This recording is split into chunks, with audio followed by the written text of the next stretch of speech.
House will come back to order. Members, before we start our business, we want to certainly recognize a few special guests we have with us. First of all, we have a number of honorary pages who are with us here today. We'd like to introduce them and welcome them with us. We have Taylor Harding, who's here as an honorary page for Representative Ray. Where's Taylor? Back in the back right here. Okay. Right over here in the back. Here we go. We have Braden Fontenot, who is an honorary page, of course, for our father, Representative Fontenot.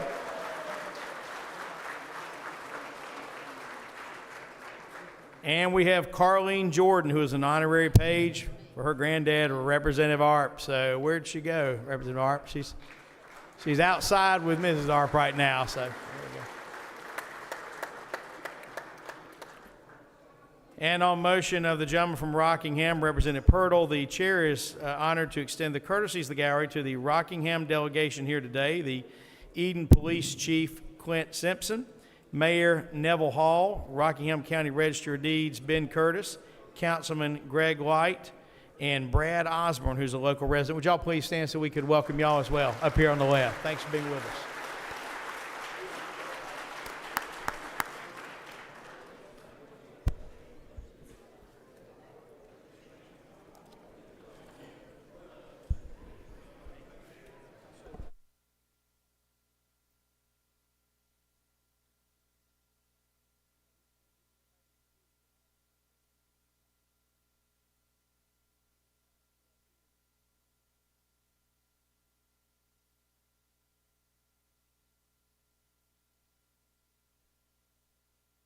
Members, the chair is aware that there's still a few folks who are coming in, and so we'll take the veto overrides up shortly.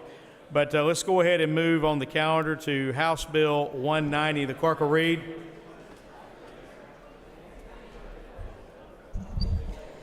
Representative Potts, House Bill 190, a bill to be entitled Department of Health and Human Services Revisions, AB, the General Assembly of North Carolina enacts. Members, we are now in business before the body. The gentleman from Davison, Representative Potts, is recognized for a motion. Thank you, Mr. Chair. I have a motion. Gentleman has the floor. I move to concur with House Bill 190 as amended by the Senate. The gentleman has moved that the House concur with the Senate Committee Substitute to House Bill 190 and has the floor to debate the bill. Thank you, Mr. Speaker. House 190 originally passed 113-0. It's simply a reg reform bill that we do annually that we work with DHHS on. When it crossed over the River Jordan into the Senate, they loaded it down and my bill became an Uber driver for SB 120 and other things. I've spoken to the Senate sponsor of the amendment, Senator Kravitz. She's been assured that all the changes are technical in nature and that have not changed the substance of SB 120, which was debated in great detail earlier, and I ask for your support for the motion, sir. For what purpose? Gentleman from Caldwell, Representative Hall, rise. For a motion. Gentleman may state his motion. Mr. Speaker, I move the previous question. Gentleman has moved the previous question to the motion concur to Senate Committee Substitute to House Bill 190. The matter is not debatable. Those in favor will vote aye. Those opposed will vote no. The clerk will open the vote.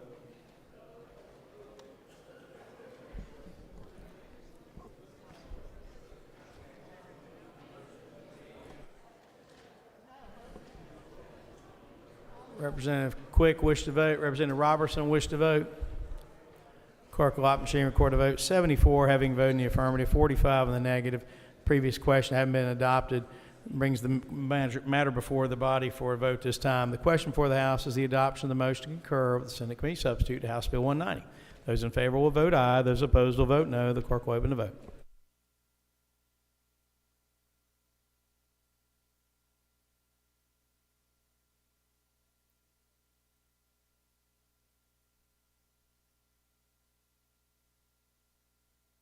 Representative Johnson wish to vote.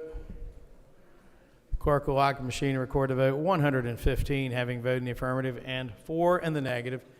The House does concur with the Senate Committee Substitute to House Bill 190. Bill is ordered enrolled and sent to the governor. House Bill 344, the clerk will read.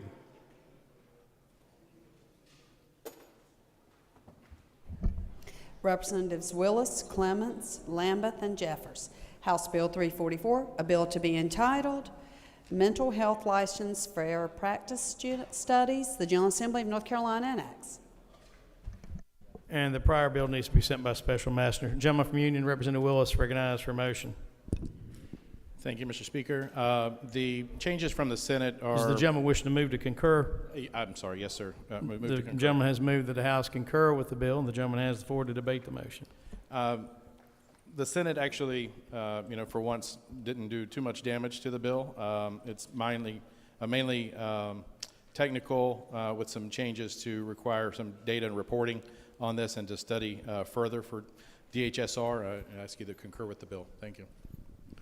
Further discussion, further debate? If not, the question for the House is the adoption of the motion to concur with the Senate Committee substitute to House Bill 344. Those in favor will vote aye.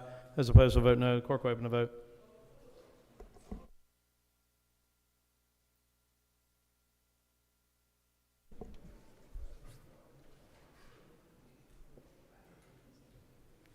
Representatives Baker, Forsyth, Representative Hawkins, Representative Lofton, Representative Everett, do the members wish to vote on the bill? Clerk will lock machine record the vote. 116 having voted in the affirmative and 2 in the negative. The House does concur with the Senate Committee substitute to House Bill 344. The bill is ordered enrolled and sent to the governor by a special messenger. Members are going to go back up now to the override matters. House Bill 750, the clerk will read. Representatives D. Hall, Sane, Cairns, Neal Jackson. House Bill 750, a bill to be entitled. The gentleman from Caldwell, Representative Hall, is recognized for a motion. Mr. Speaker, I move that we override the veto to House Bill 750, notwithstanding the objections of the governor. The gentleman has moved that the House do override the veto of the governor's veto, notwithstanding the objections. Does the gentleman wish to debate the matter at all? Representative Sane wish to debate the matter? Yep. Yes, sir. Gentleman has the floor. Thank you, Mr. Speaker. House Bill 750 does address environmental, social, and governance factors. Working through committee, we had good votes, good questions. As we progressed along, worked with the Treasurer's Office to get everyone to a comfortable place, and I just urge you to vote for the override. Thank you. For what purpose? Gentleman from Mecklenburg, Representative Harris, rise. Debate the motion. Gentleman has the floor. Thank you, Mr. Speaker. I'll make a few of the same points I made the first time this came through. I don't think this is a good bill. I think we should sustain the governor's veto. There are a lot of factors when you're making investments that aren't pecuniary, and it's hard to determine whether those are pecuniary or not based on income. For instance, if you want to do Buy American, but there's a Chinese company that has actually better financials than the American company, you may not be allowed to invest in the American company for the sole purpose that it's an American company when there are better pecuniary factors for these other companies. And so it's vague. It comes into a lot of stuff. When I was working in the private sector, one of the companies where when we did business for something, there are a few checklists you had to make for certain companies. Are they from North Korea? Are they from Iran? Are they from Syria? Did they do business with any of these? None of those are pecuniary factors. None of those have to do with any of the finances, but you weren't allowed to do anything with those. They were non-pecuniary factors. And so I think this is very vague. The enforcement mechanism, I think, is confusing of, how do you know if it was a good investment or not before you do it? I think it opens it up to a lot of potential lawsuits that can endanger the Treasurer's Office. And so I urge you to sustain the governor's veto and vote no. Thank you. For what purpose? Lady from Guilford, Representative Harrison, rise. To briefly debate the motion. Lady has the floor. Thank you, Mr. Speaker. Ladies and gentlemen of the House, I really do appreciate Representative Sane and others working with the Treasurer's Office to make this bill a little bit more acceptable to them. But I do want to point out, I did some research on this, and I found out that $35 trillion in the U.S. is currently invested pursuant to ESG standards. And as much as 1/3 of all the invested money in this country is driven by ESG standards. So I think this might be a problem if you want to work with a particular money manager. I do think this is too self-limiting and a problem, and I wanted to encourage you to vote to sustain the governor's veto. Thank you. Question before the House is the motion that House Bill 750 become law, notwithstanding the objections of the governor. All those in favor of overriding governor's veto will vote aye. All those opposed will vote no. The clerk will open the vote.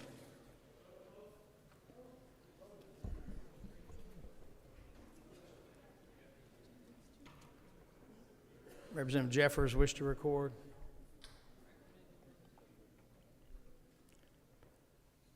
The clerk will like the machine record the vote. 72 having voted in the affirmative and 46 in the negative.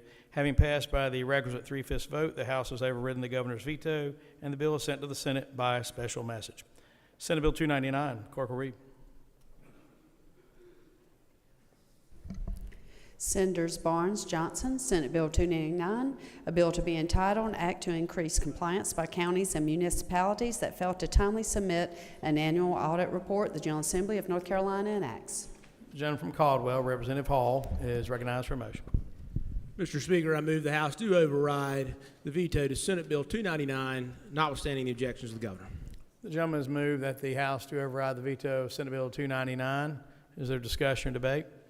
Seeing none, the question before the House is the adoption of the motion that Senate Bill 299 become law, notwithstanding the objections of the governor. All those in favor will vote aye. All those opposed will vote no. The clerk will open the vote.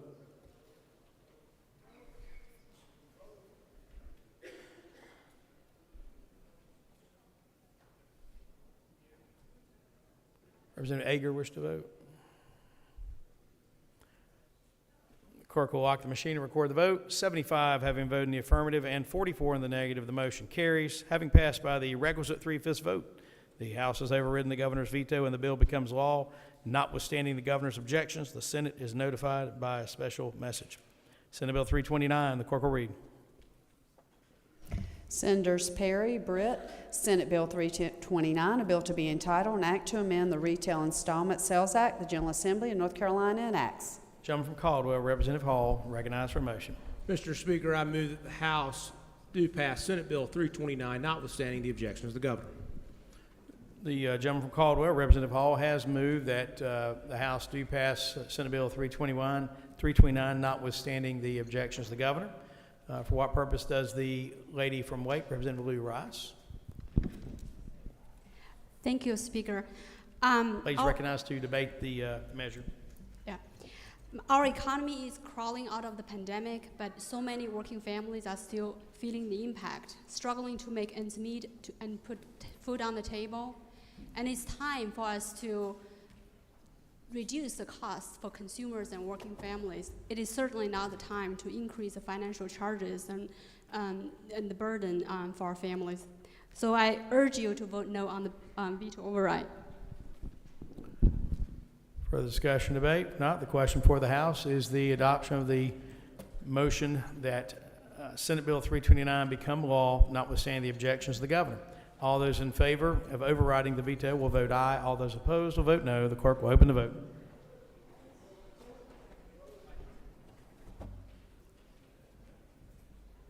Representative Potts wish to vote. Representative Majid wish to vote.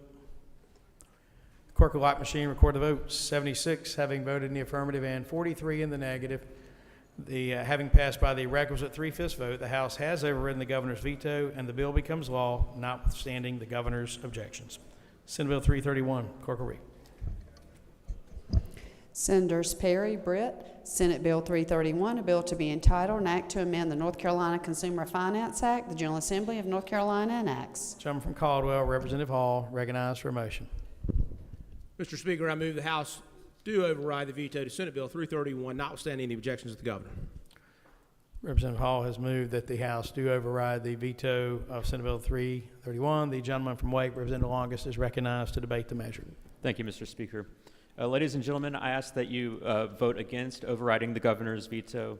We're facing an unprecedented level of consumer debt in this country. That amount has reached $16.9 trillion. That includes delinquencies in mortgages, health bills, car loans, student loans. Although we have high rates of employment, we are also facing unprecedentedly high rates of inflation. That means that although more people are working, they have to stretch their dollars farther, and that creates an incentive for folks to come here and ask to raise interest rates so that they can induce more folks into consumer loans. That being said, raising these rates is going to push more folks to fall behind on those payments, and that's going to trap them in a cycle of debt and poverty. These are, working folks, but folks struggling to make ends meet.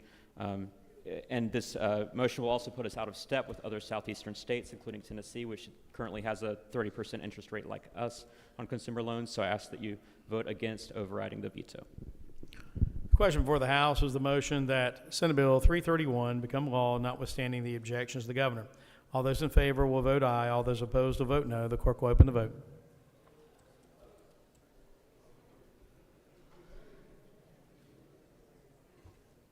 Representatives Majid, Brockman, and Reeves, do the members wish to record? Majid, no. The clerk will lock the machine and record the vote. 76 having voted in the affirmative and 43 in the negative, the motion carries. Having passed by the requisite 3/5 vote, the House has overridden the governor's veto, and the bill becomes law, notwithstanding the governor's objections. The Senate is notified by a special message. Senate Bill 364, the clerk will read. Senators Daniel, Johnson, Overcash. Senate Bill 364, a bill to be entitled Non-Discrimination and Dignity in State Work, the General Assembly of North Carolina enacts. Gentleman from Caldwell, Representative Hall, is recognized for a motion. Mr. Speaker, I move the House pass Senate Bill 364, notwithstanding the objections of the governor. The gentleman has moved that the House pass Senate Bill 364, notwithstanding the governor's objection. Lady from the gentleman is recognized to debate the matter. Thank you, Mr. Speaker. Members, this bill is about making sure that we don't discriminate based upon politics in hiring of state government employees. It'll apply to non-exempt employees and those working in the community college system and the UNC system. I won't go in as far as we did last time when we debated it this first time, but I do want to read to you what one of our UNC system schools had on their application as recently as about a year ago before finally taking it off. This is for all folks applying to this UNC system school. This university is committed to building a just and inclusive community, one that does not tolerate unjust or inhumane treatment and that denounces it clearly and loudly. Please describe what those words mean to you and how you will contribute to a more diverse and inclusive NC State environment. Of course, at first glance, that may seem okay, but the problem is what is unjust is in the eye of the beholder. And so we know, because we've heard from students applying, we've heard from other folks applying for jobs, a certain feeling that they had to answer this in a certain way depending on who was going to be reading their applications. We shouldn't have that in state government. There was a time in this state and many other states when if you weren't a member of the proper political association, you need not apply. What this does is it prohibits government, state government, from compelling a job applicant to say anything. That's what the First Amendment is all about, is making sure that government, not only that they don't prohibit speech, that they also don't compel citizens to say things, no matter what it is their beliefs are. This doesn't prohibit state government from looking at the resume, from looking at social media posts, from looking online or hearing things that an individual says. If somebody is out saying crazy things, they're posting on Facebook, or they've been recorded doing something they shouldn't be doing, all of those things can still be considered in the job application. This is in no way going to somehow prohibit state government from not hiring folks who are out saying things that frankly are nuts and they shouldn't be saying. This bill is simply about not compelling the citizens of this state or anybody applying for a job with this state from saying things that may be contrary to their political beliefs to get a job. I hope you'll support the override. For what purpose the gentleman from Chatham, Representative Reeves, rise? To debate the motion. The gentleman has the floor. And I would say that one thing I do agree with is that a lot of this is in the eye of the beholder. What I completely disagree with is a characterization saying that if the school asks you this question, that you're somehow now being compelled to give a particular answer or something of that sort. And what I'd hope that you take into consideration is the thought of one, especially college campuses. For those of you who have had children to go to college or anticipating your children going to college, who have been to college yourselves, each of our state universities especially, but most universities, develop a reputation, they develop a certain modus operandi about how they operate, what type of atmosphere there is. I would contend that outside of the first day that you send your child to school, public, private, wherever you choose to, when they're very young, there is nothing scarier than sending your child to college and what that impact is going to have. So what we're doing today is simply this, and I will give you an extreme example. I'm not saying this happens, but this is an extreme example of what can happen. Let's say that you decide to send your child to an easy discussion, an HBCU, that is very strong on talking about black culture, black things of that sort. And so then this person comes in and they just want to say, what does this mean to you? What do these terms mean to you? But now they can't ask. And they let somebody who styles themselves, which they've got every right to do. That's the great thing about this country. You can be whoever you want, whenever you want, however you want, as long as it's legal. And legally they say, you know, I'm not really crazy about talking about black history, black kids, or anything of that sort. In fact, I really don't like it, and I don't think we ought to be teaching anything about it. The question isn't whether that person has a right to work. The question is, for the university, will that person fit in this particular university setting? It may fit into a whole bunch of other universities, but does he fit into that setting? Should he be interacting with these particular children who we've advertised to them that we're a particular type of university? To make an example that's not as caustic and doesn't get people riled up, and in fact, I think I shouldn't have said that, because when we say race, everybody gets crazy. So let's say it's something simpler. You're going to NC State. And so we're doing an interview process. Suppose we couldn't ask you if you like engineers, if you like veterinarians. Well, you'd probably want a teacher that believes we ought to be teaching engineering, somebody who thinks we should be teaching science. It's those type of things that this bill makes no sense to me about. Universities have an atmosphere. You're not stopping somebody from working by asking them questions about how they fit into a particular atmosphere. I don't see how we've gotten to a point where we're scared to ask each other questions. And then I also want to talk from the point of the applicant. If I'm an applicant and you've still got the right to go through my social media and all my public posts, everything I've ever said, every speech I've ever recorded, anything of that sort, well, heck, I'd want to have a chance to explain my position sometime. Because some of us, me included, sometimes say things that you wish you hadn't have said, you wish you said differently, or there'd been a context to when you said it. As God knows, in politics, we've got no experience with people taking something out of context, sticking it on a media source, and then telling you how bad you are. Why not give that person a chance to be able to explain?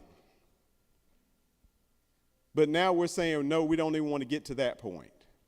So to me, this is overreaching like never before at a state level, saying that we can't have these conversations.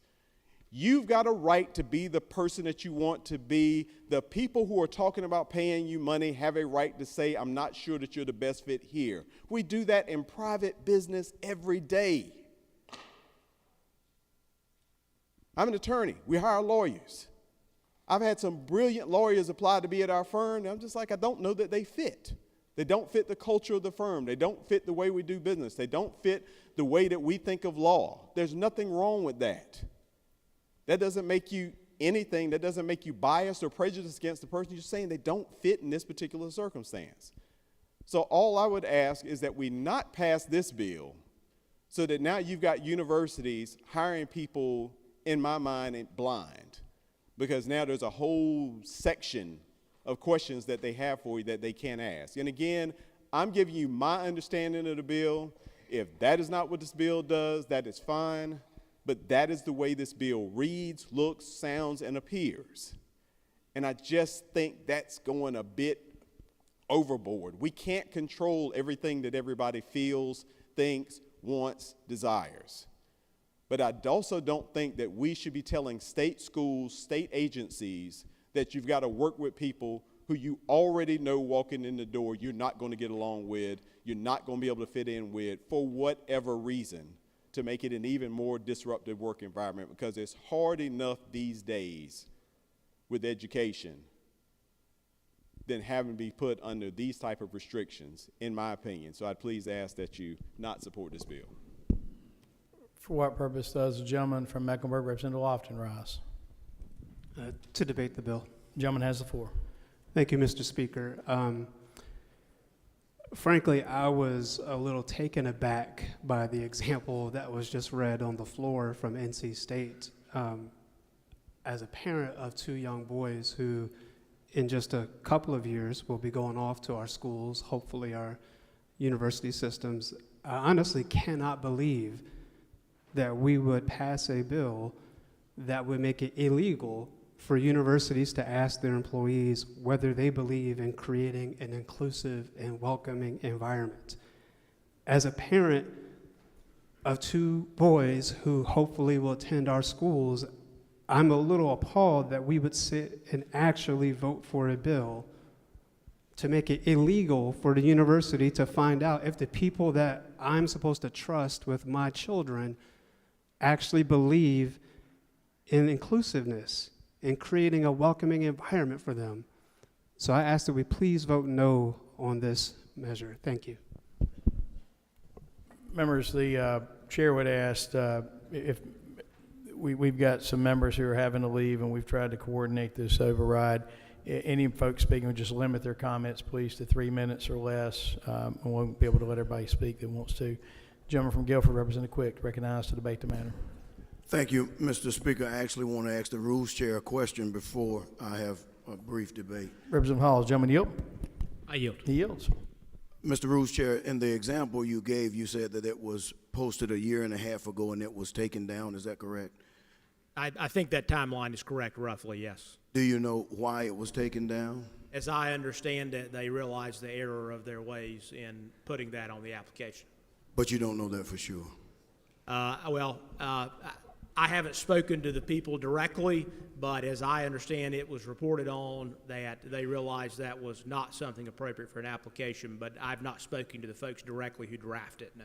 Thank you, Mr. Rules Chair. To briefly debate the bill. The gentleman has the floor to debate the measure. The example that the Rules Chair gave, I, like Representative Lofton, was taken aback that we would be voting on a bill that seemingly speaks against an inclusive environment. Our children live in an inclusive environment anyway, and this bill seems to be, as Leader Reeves said, a bit of overkill and unnecessary, and actually works against what we're trying to do as a society. So therefore, for those reasons and others that have been stated, I would ask you to vote against this veto override. For what purpose, gentleman from Wake, Representative Jones, rise. Speak to the bill. Gentleman has the floor. You know, when I came to this place 2.5 years ago, one thing I noticed kind of funny is sometimes the title of the bills do just the opposite of what the title is. Kind of funny. And they're not funny. So I guess I want to ask the drafters, the originators, and they're in the Senate, what triggered you wanting this bill? People who know me around here know I always ask that question in committee. What's behind this? Why? Is this needed? Is it needed? I suggest the answer is no. And now it's going to help me, because I'm a lawyer. I'm going to represent some people who come in fussing about this. But that's not how I think we should make law. We don't need to make a law on this unless there's a problem. And I don't believe you could give me 10 examples out of 10 million people who had this problem here. Somebody knew somebody who thought he had a problem, so he went to somebody to draft this up. And so when you get into the First Amendment, you're on dangerous, doggone ground, I promise you. And one thing I like about here is we can say what we can say on this floor. Suppose somebody passed this for this floor. We'll all be upset. We couldn't express our opinions in here. This is what this case is about, expressing our opinions, arguing about it, and walking out and be able to get a cup of coffee with one another if we want to. But I promise you, This will do the exact opposite of its title. I'd like to see the senators who wrote it up come in here and explain why they wrote it up. It's a shameful bill. Shame, shame, shame, shame. Unneeded, unnecessary, and getting in something we shouldn't be doing. Enough said. What purpose the lady from Guilford, Representative Harrison, rise? To briefly debate the motion. Lady has the floor. Thank you, Mr. Speaker. It's hard to follow up with all these compelling points about why we all need to sustain the governor's veto, but I want to raise a major point is that the language that we're all relying on to debate the merits of this bill is, the phrase is matters of contemporary political debate or social action. And this is a language that's guiding or will be having the chilling effect on questions that an employer can ask a potential employee. And I will add some other examples of DEQ asking whether you believe in climate change, a division of emergency management asking a potential employee about how they would deal with the greenhouse gas emissions and global warming and the potential for 500-year floods every couple of years. It's whether a public health person believes in childhood vaccines. So it just crosses because all of those fall into this category of contemporary political debate or social action. And that language is unconstitutionally vague, and we are going to be paying more money for lawyers to litigate to defend this unconstitutional bill, and I encourage you to uphold the governor's veto. Thank you. Question for the House. Is the motion that Senate Bill 364 become law, notwithstanding the objections of the governor? All those in favor will vote aye. All those opposed will vote no. The clerk will open the vote.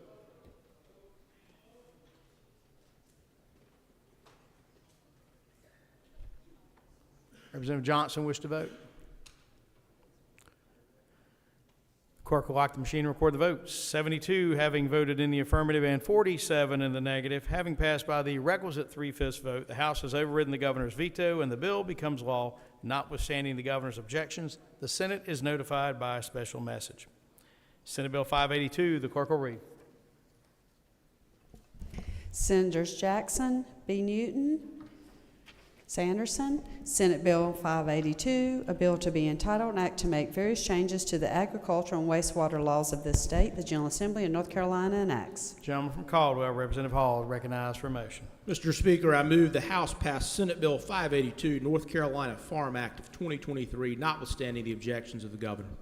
The gentleman has moved that Senate Bill 582 become law, notwithstanding the objections of the governor. The lady from Guilford, Representative Harrison, recognized to debate the measure. Thank you, Mr. Speaker. And and ladies and gentlemen of the House, I'm going to encourage you not to vote to override the governor's veto. And I'm going to rely on the section that he relied on in vetoing the bill, which is the provision regarding wetlands. First of all, one thing we should all remember is agriculture is exempt from wetlands regulations. So this doesn't even affect the agriculture industry. This is about the ability to fill in and develop wetlands that play a very important role in protecting our water quality and preventing flooding. So, so that's sort of the bottom line about why this provision shouldn't actually be in the farm bill at all. But what it does, what has happened since the bill was introduced was that, as I mentioned during the floor debate, is that the Sackett decision came out issued by the Supreme Court and makes it difficult for the federal regulations on wetland protection. So it's left up to the states. And I think even Justice Alito said in his opinion that it's up to the states now to regulate wetlands. And our neighboring states of Tennessee and South Carolina, after the Sackett decision, decided to look at their wetlands protection to make sure that they're filling the void that was created by that Supreme Court decision. This bill takes us in the exact opposite direction. I'm not going to go through my 2 pages of points because I made them before and I know where this vote's going. But I want to remind you what the implications are going to be for our state. We face increasing numbers of these high energy storms and they're not slowing down. 500-year storms that are, like I said, they're coming every couple of years. The flooding in eastern North Carolina has been tremendous, and this wetlands provide a very important role for flood resiliency. They can slow down water, something like 1 million gallons per acre. They also filter for water quality, for those of you who care about clean drinking water. And they also provide wildlife habitat for those of you who like to fish and hunt. So wetlands play a very important role in our state. and the functioning of our state. This bill, if passed, if the veto is overridden, we're going to lose 2.5 million acres of wetlands to vulnerability for development because they will no longer have the protection that they had before. And that's 7% of the landmass of the state.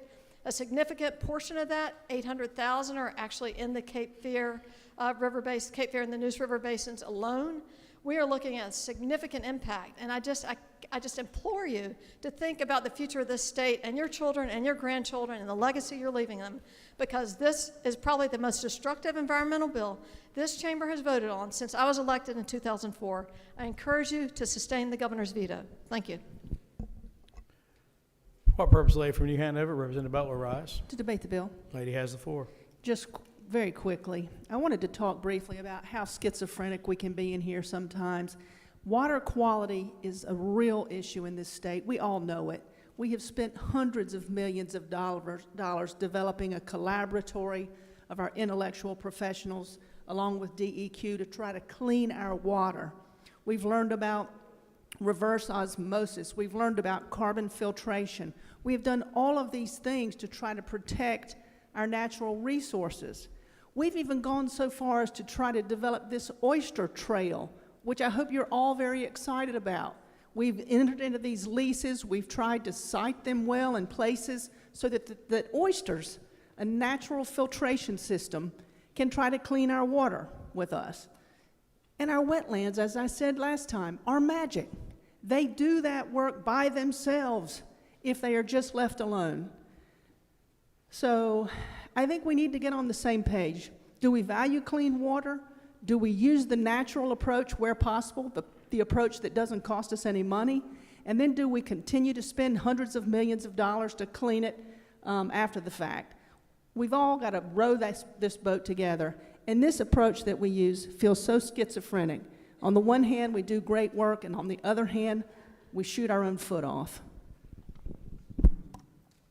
For what purpose? Gentleman from Wake, Representative Jones, rise. Just to speak to the bill. Gentleman has the floor. I didn't know what a wetland was till I went to work for the United States Attorney's Office in this city that covers 48 counties, Wake East. And I learned that wetlands are extremely important. God made them so that the fish can spawn, and so it upholds other industries. I didn't know that, and I thought I was a pretty smart guy. And I learned a lot from the engineers about why we should protect them. Now, the problem with this bill is like a lot of bills around here. There's some really good stuff in it, and I always love to support agriculture, because in the summers I was on the farm, and in the other 9 months I was in the city. But the farm taught me a lot, so I really respect agriculture. But this bill could be much, much, much better if we just would take our time and extract the junk and make it a pure agriculture bill and protect the wetlands. Not gonna hurt anybody. If what I found out about the industry on the wetlands, they all follow the rules as long as everyone has to follow the same rule. That's all they wanted to know. Does a guy down the road doing the same thing I do have to follow these rules? And they would do it. Everybody just fell in the line. And meanwhile, we were protecting a natural resource that all of us depend on. So it's too bad this is going to march its way on through, because the people who don't want to follow rules because it's a little bit less expensive are going to get over it, and then the folk that we represent are going to lose out. And gradually, incrementally, if we keep doing that kind of thing, it messes things up. So I wish this had taken more time and work, and it could have been a really good bill. Thank you. Question before the House was the motion that Senate Bill 582 become law, notwithstanding the objections to the governor. All those in favor will vote aye. All those opposed will vote no. The clerk will open the vote.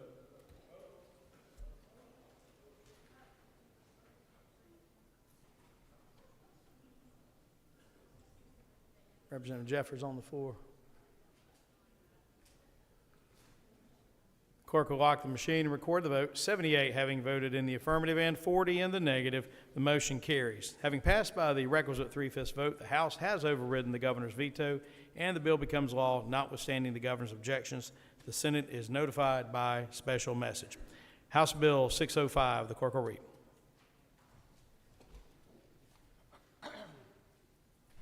Representatives Torbett, Blackwell, and Cotham. House Bill 605, a bill to be entitled School Threat Assessment Teams, the General Assembly of North Carolina enacts. Gentleman from Gaston, Representative Torbett, is recognized for a motion. Thank you, Mr. Speaker. The motion is I move the House do now concur with House Bill 605. The gentleman has moved that the House concur with Senate Committee Substitute to House Bill 605. The gentleman has the floor to debate the matter. Very briefly, Mr. Speaker, thank you very much for the opportunity. Ladies and gentlemen, with your vote today, I think you will see an added increase in school safety as well as the addressing our young students who may be contemplating harming themselves or harming others. This is a trick. I'm hoping this is actually one of the answers to solve a lot of the life's mysteries, as it were, with our adolescents in school these days. I think your vote here will be an added bonus to every student in North Carolina, not just for now, but for years and years to come. Thank you, Mr. Speaker. Question for the House is the adoption of the motion to concur with the Senate Committee Substitute to House Bill 605. Those in favor will vote aye. Those opposed will vote no. The clerk will open the vote.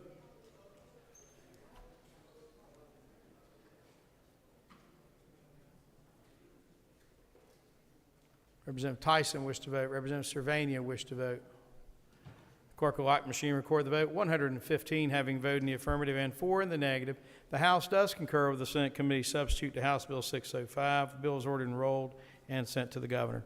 And Mr. Court, Chair would direct that all the messages to the governor, Senate, et cetera, be sent by special message today. House Bill 618, the clerk will read. Representatives Cotham, Moore, Destin Hall, and Willis. House Bill 618, a bill to be entitled Charter School Review Board, the General Assembly of North Carolina enacts. Lady from Mecklenburg, Representative Cotham, is recognized for motion. Thank you, Mr. Speaker. I make a motion to vote in favor of concurring. The motion to vote yes. The lady is a motion to concur. Yes, sir. Lady has moved that the House concur with the Senate Committee Substitute to House Bill 618 and has the floor to debate the motion. Thank you, Mr. Speaker. The Senate made one change of 3 letters to make the state superintendent a non-voting member on the Charter School Review Board, and that is just so that there is no conflict and that she doesn't have, or she or he, dual roles. So I ask you to vote to concur, to vote green. Thank you. For what purpose, the lady from Wake, Representative Von Hafen-Rise. To debate the motion. Lady has the floor. Thank you, Mr. Speaker.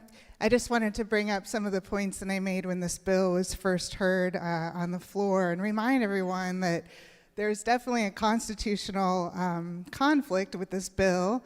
This bill transfers power to approve or deny charter school applications from the State Board of Elections to this new Charter School Review Board. The State Board of Education is constitutionally charged with supervising and administering the free public school system and the educational funds provided for its support.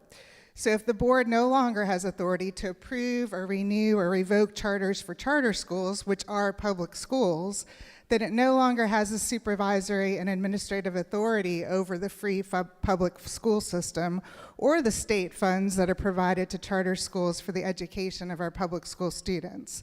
Therefore, I feel this bill is a violation of our state constitution, and I urge you to vote no on the motion to concur. The question for the House is the motion to concur with the Senate Committee Substitute to House Bill 618. Those in favor will vote aye. Those opposed will vote no. The clerk will open the vote.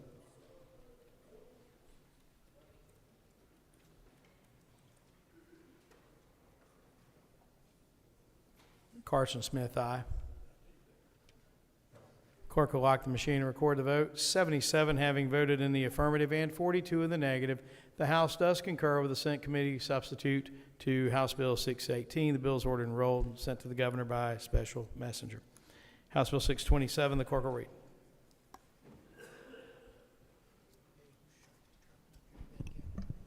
Representatives Brody, Dahl, Neal Jackson, and Cairns.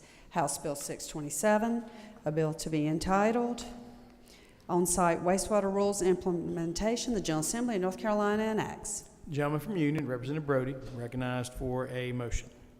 Thank you, Mr. Speaker. And actually, we need to read the amendment first. Apologize. Clerk will read. Senator Craven moves to amend the bill. Now the gentleman is recognized for a motion. Thank you, Mr. Speaker. Motion to approve the amendment and the bill for concurrence. The gentleman has moved that the House concur with the Senate amendment to House Committee substitute to House Bill 627 and has the floor to debate the motion. Thank you, Mr. Speaker. The amendment is just basically what the staff said is a matter of sentence structure, but that's what the Senate did and send it back for here. 627 is what we call the on-site wastewater rules, been negotiated for about 4 years now, finally coming to an end. The industry and the department both agree on this, and I ask your support. Thank you. Question for the House is the adoption of the motion to concur with the Senate Amendment 1 and House Committee substitute to House Bill 627. Those in favor will vote aye. Those opposed will vote no. The clerk will open the vote.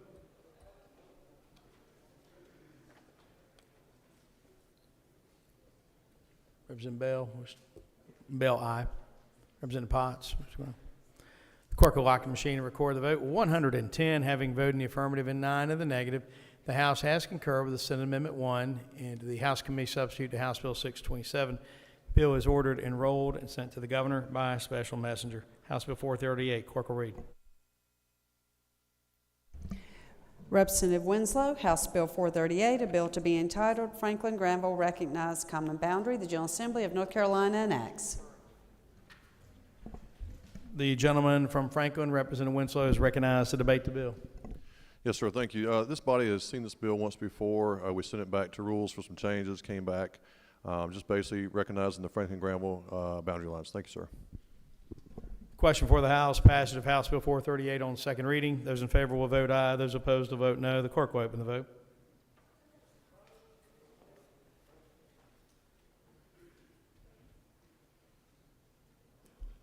Representatives Jeffers, Hawkins, Amber Baker, wish to vote. Clerk will lock the machine and record the vote. 118 having voted in the affirmative, 1 in the negative. House Bill 438 passes second reading and remains on the calendar.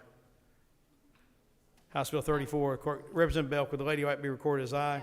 Representative Belk will be recorded as voting aye. Mr. Clerk, on that last vote. House Bill 34, the clerk will read. Representatives Hastings, Sane, Carson Smith, and Pirtle. House Bill 34, a bill to be entitled Protect Those Who Serve and Protect Act, the General Assembly of North Carolina enacts. Gentleman from Gaston, Representative Hastings, recognized for a motion. Thanks, Mr. Speaker. I move that we concur with House Bill 34 and its Senate Committee substitute. Gentleman's moved that the House concur with Senate Committee substitute to House Bill 34 and has the floor to debate the bill. Yes, just briefly, Mr. Speaker. This committee substitute creates an offense for discharging or attempting to discharge a firearm into an unoccupied emergency vehicle. It increases the punishment for pointing laser devices at law enforcement officers and creates an offense for pointing a laser device at a law enforcement agency, animal, and other emergency personnel. And Senator Britt offered a substantial amendment in the Senate which creates offenses for assaulting certain emergency officers, and would appreciate your support. Further discussion, further debate? Not the question for the House is the adoption of the motion to concur with the Senate Committee substitute to House Bill 34. Those in favor will vote aye. Those opposed will vote no. The clerk will open the vote.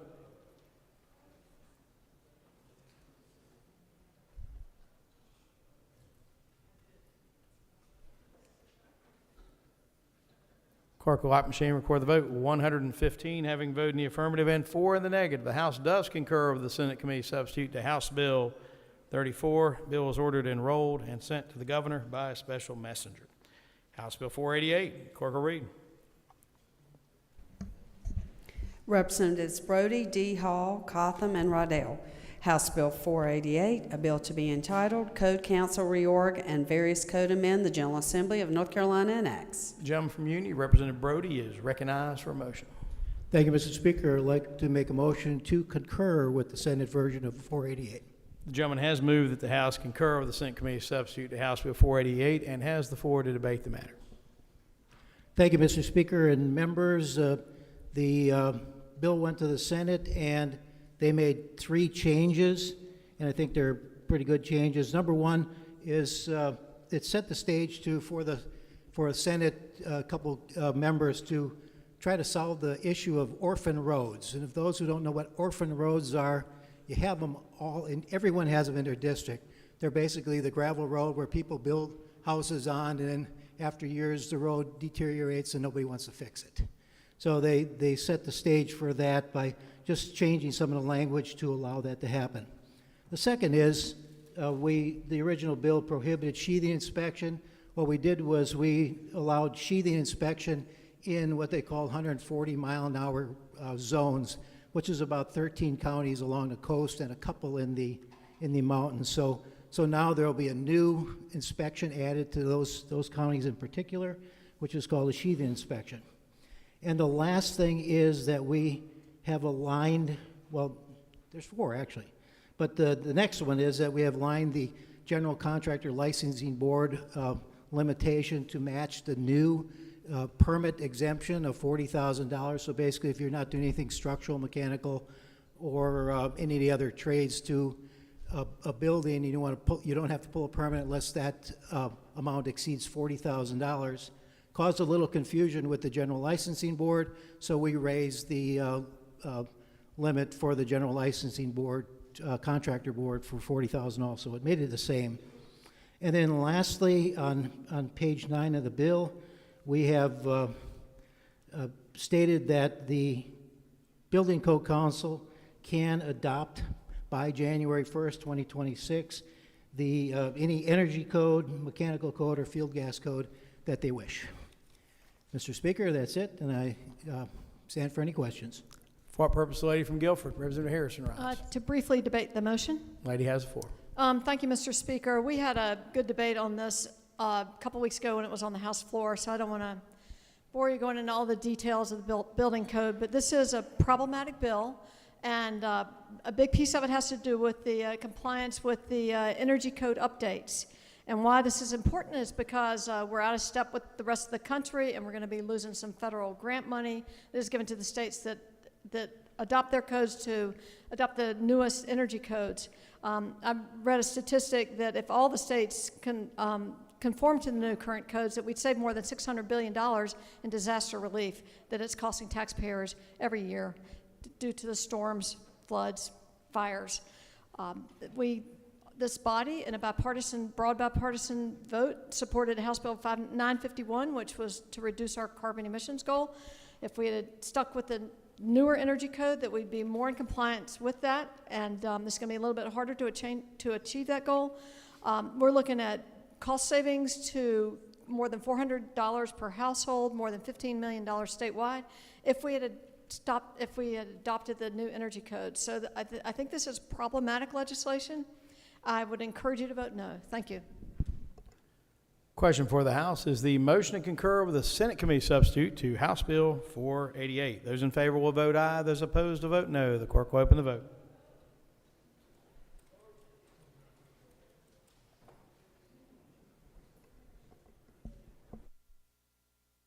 Representative Gill wish to vote. Clerk will lock the machine, record a vote. 93 having voted in the affirmative and 26 in the negative. The House does concur with the Senate Committee substitute to House Bill 488. Bill is ordered, enrolled, and sent to the governor by special messenger. House Bill 790, the clerk will read. Representative Purtle, House Bill 790, a bill to be entitled Innocent Inquiry Commission Provisions, the General Assembly of North Carolina enacts. Gentleman from Rockingham, Representative Purtle, is recognized for a motion. Motion to concur with Senate Committee substitute to House Bill 790. Gentleman's moved that the House concur with the Senate Committee substitute to House Bill 790 and has the floor to debate the matter. Thank you, Mr. Speaker.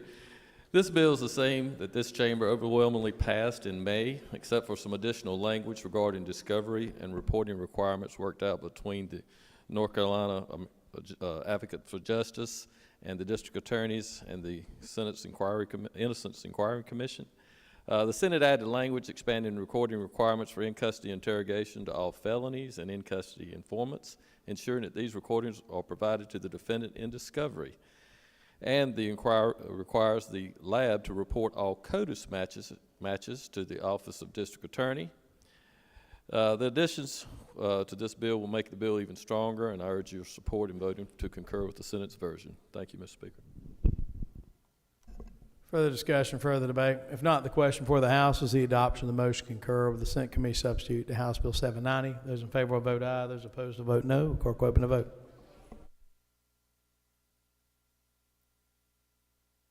Representative Hall, aye. Representative Cairns, wish to vote. Representative Reeves. Representative Brown of Mecklenburg. Representative Majid, wish to vote. Representative Cairns on the floor. Clerk will lock machine, record a vote. 98 having voted in the affirmative, 20 in the negative. The House does concur with the Senate Committee substitute to House Bill 790. Bill is ordered and rolled and sent to the governor by special messenger. House Bill 813. Clerk will read.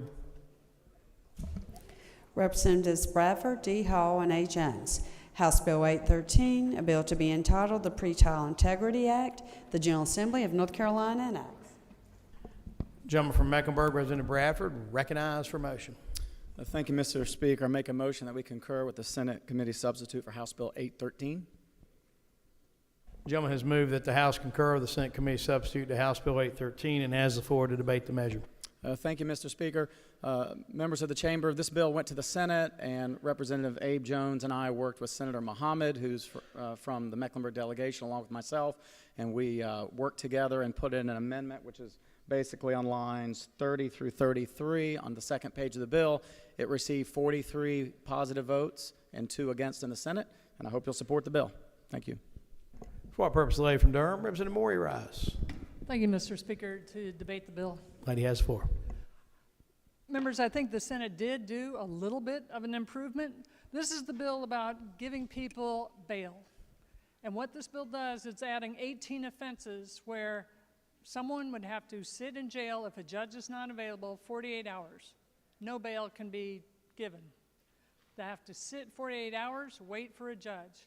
The other part of the bill is if someone's out on pretrial, on a misdemeanor, on a trespass, and then picks up maybe the next day another trespass, a sentence that they couldn't even have active jail time, they'll have to be sitting in jail for 48 hours without any bail being set.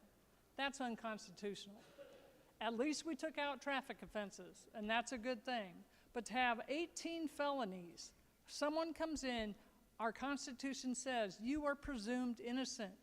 You are not punished before a hearing or a trial. This is punishment because it says no matter what, I'll set $1 million bond. You probably can't make it, but you don't even get a bond to be set. This bill came up because of a mistake in Mecklenburg when a magistrate set a bond that was way too low.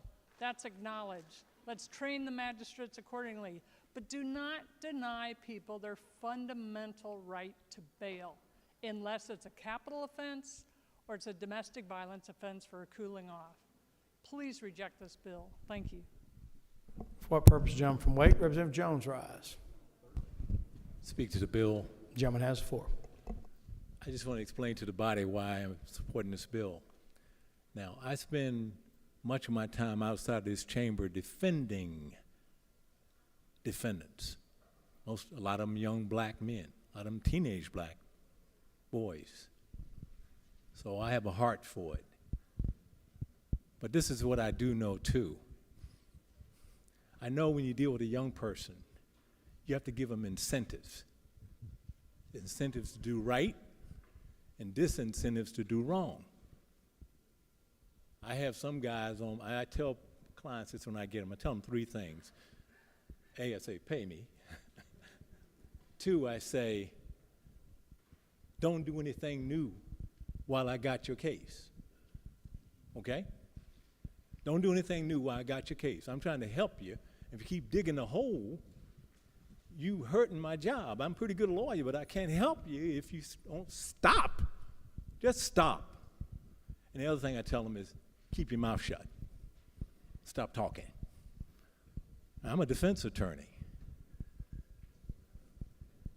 So there are a lot of young kids that will go the right way if we lead them the right way. There are other kids that won't do it until you bump them around a little bit, the system, until they decide one day that's not the way to go. I don't think this bill is going to hurt young black boys. I think it's going to help a lot of young black boys.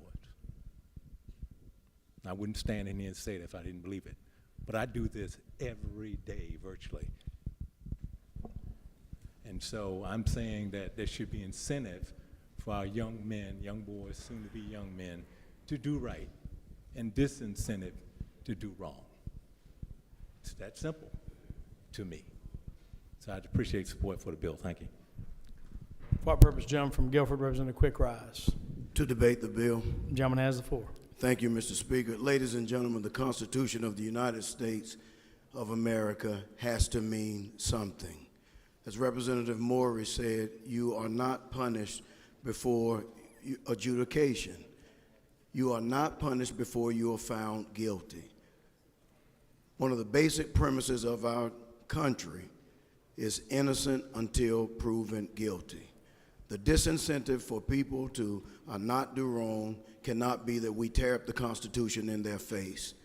And if incarceration worked, if mass incarceration worked, the United States would be the safest country on earth. Our jails are full, and yet we find ourselves still not as safe as we would like to be. And then let me ask those who are in law enforcement, if we support this bill and we put people in jail for 48 hours, who's going to be responsible for their supervision? In just about every county in this state, our sheriffs and those who are responsible for our jails are saying they need more help. They need more staff. They need more people to help supervise the people that they have in there. But now with this bill, we'll be saying, here's a bunch more people who have not yet had their trial, and you're going to need to watch over them and the fact that you're understaffed. I sympathize with Representative Jones' argument, but I also am a strong advocate that the Constitution of the United States has to mean something. And it doesn't mean something for some of us, it means something for all of us. Innocent until proven guilty. I ask you to vote no on this bill. For what purpose, gentleman from Wake, Representative John Rice. Debate the bill. Gentleman has the floor. Thank you, Mr. Speaker. Very briefly, members, this is the first bill I can remember that the two former judges, other than myself, have disagreed. So I felt an obligation to break the tie. Representative Moore is right. This bill is unconstitutional. Thank you, Mr. Speaker. For what purpose, gentleman from Mecklenburg, Representative Bradford Rice. Just debate the bill for a second time. Gentleman has the floor. Yeah, thanks for all the comments, members. I will just remind the members that this bill is supported by the City of Charlotte, the Mecklenburg County District Attorney, the Police Chief of Charlotte, the North Carolina Conference of District Attorneys, the North Carolina Association of Police, the North Carolina Police Executive Association, and I even worked with the Administrative Office of the Courts. This 48-hour time, it's up to 48 hours. Many of the judges get to it well before 48 hours. It is not a mandatory hold by any way. It had 43 votes in the Senate. I hope you'll vote yes. Question for the House is the adoption of the motion to concur with the Senate Committee substitute to House Bill 813. Those in favor will vote aye. Those opposed will vote no. The clerk will open the vote.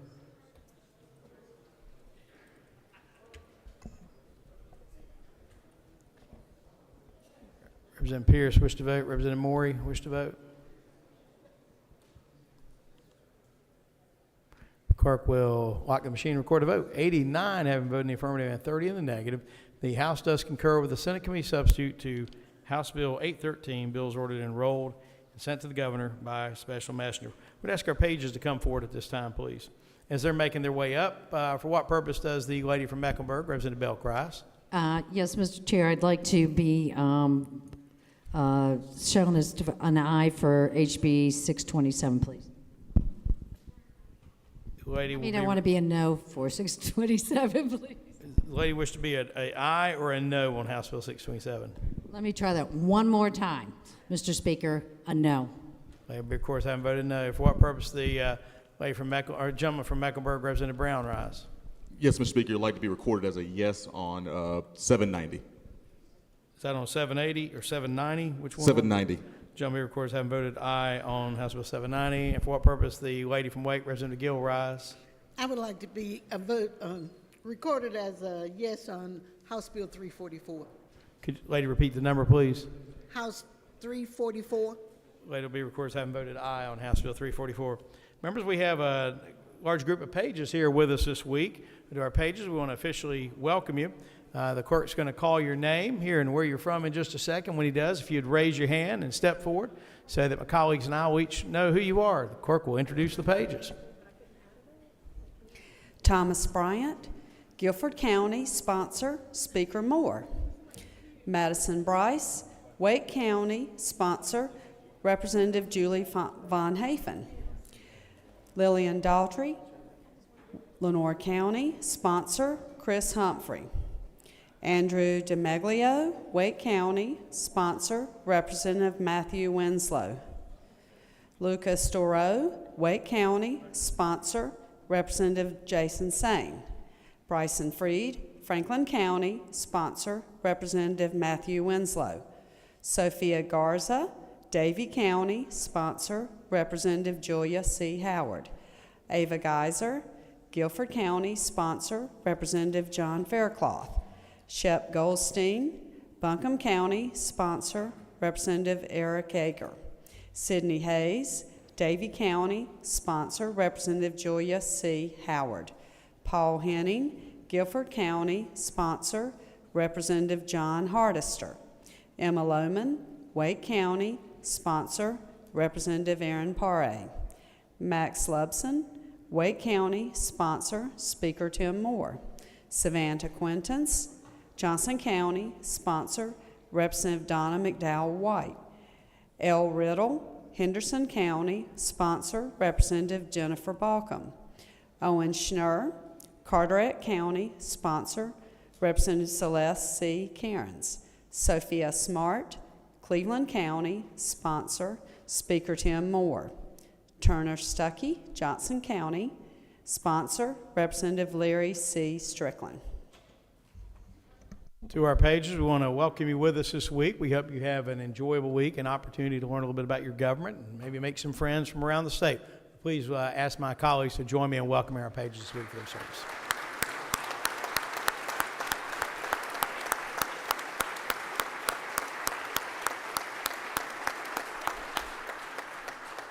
You may return to your post. Members, we've concluded our votes for the day. Tomorrow's morning session for no votes will be at 10:30, and the voting session tomorrow will be tomorrow afternoon at 3. Notices and announcements. For what purpose does the gentleman from Mecklenburg, Representative Bradford, rise? For announcement, Gentleman has the floor. the Finance Committee will meet tomorrow at 9 a.m. in room 643. What purpose does the gentleman from Chowan, Representative Goodwin, rise? Point of personal privilege. The gentleman has the floor. Ladies and gentlemen, 54 years ago, a young man from North Carolina disappeared in Vietnam. His jet fighter crashed into a fog on a mountain, and they've looked for him for 44 years. They just found the guy in the last couple of weeks.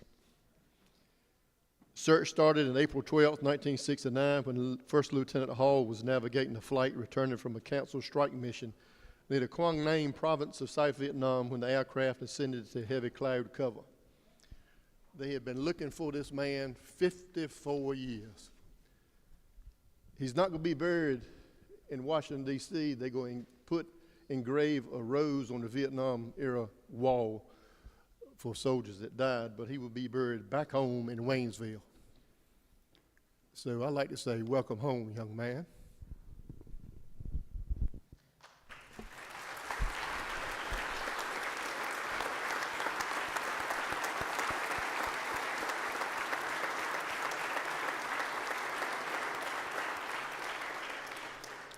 Representative Staten Williams, you're recognized.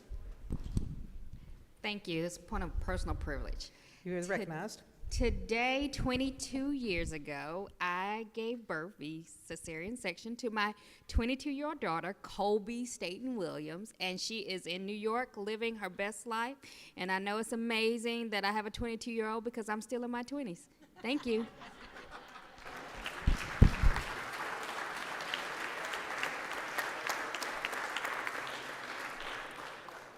Representative Chesser, Nash, you're recognized. Yes, Madam Speaker, point of personal privilege. You have the floor. I just wanted to rise today to celebrate my seatmate's 33rd anniversary on turning 21.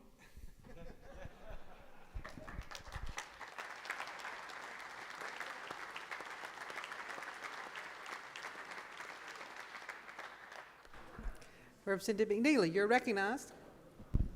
Thank you, Madam Speaker. As a point of personal privilege. You have the floor. Fellow reps, I would like to congratulate Miss Stageville Taylor Lloyd, the daughter of Ashton and Cinnamon Lloyd, for being crowned Miss North Carolina this past Saturday night in High Point, North Carolina. Aldo County is so proud of her and wishes her continued success as she participates in the upcoming Miss America pageant. Go Taylor.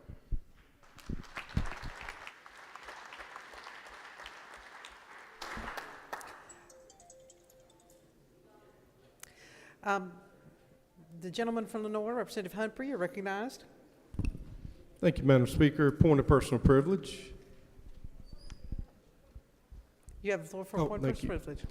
Members, thank you. Tomorrow, June 28th, will be National Insurance Awareness Day.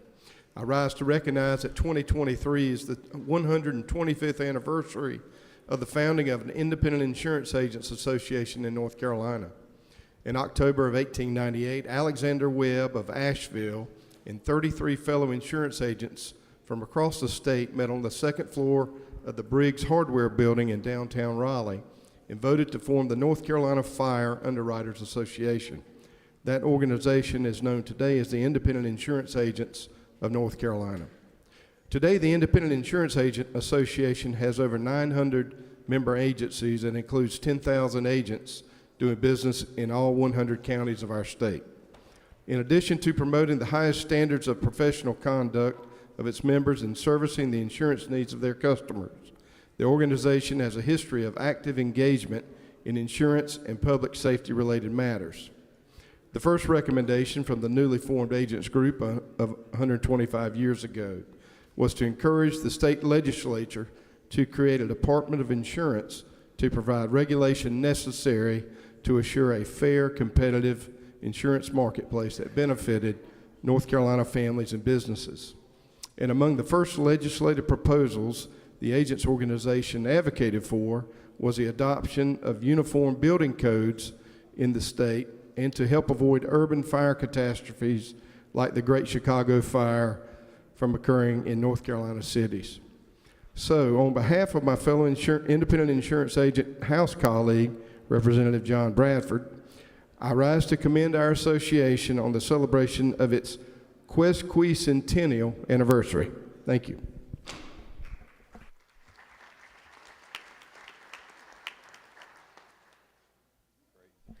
Representative F. Jackson of Cumberland, you're recognized.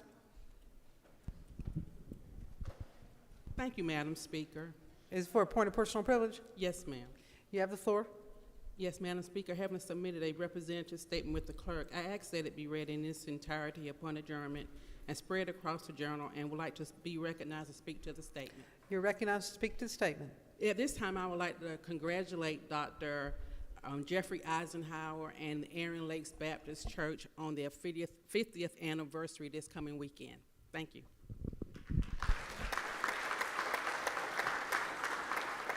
Thank you. For what purpose does the gentleman from Stokes, Representative Hall, rise? For an announcement. You have the floor. Energy and Public Utilities will meet at 3 o'clock today in 643. Gentleman from Richmond, Representative Moss, you're recognized. For what purpose? Representative Moss, you've apparently left the building. For what purpose does the gentleman from Beaufort, Representative Kidwell, rise? For an announcement. You have the floor for an announcement. Thank you, Madam Speaker. The North Carolina House Freedom Caucus will meet tomorrow 12 noon in 1425, and pizza will be served. For what purpose does the gentleman from Alamance, Representative Rydell, rise? For a point of personal privilege. You have the floor for a point of personal privilege. Thank you, Madam Speaker. Friends, this past Sunday, my very long-suffering and wonderful wife, Polly, and I celebrated our 41st anniversary together, and I am just here to publicly acknowledge I am a blessed man. Thank you.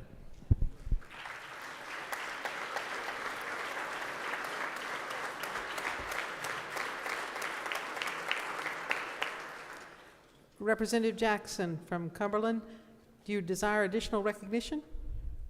Thank you. Seeing none, further notices and announcements.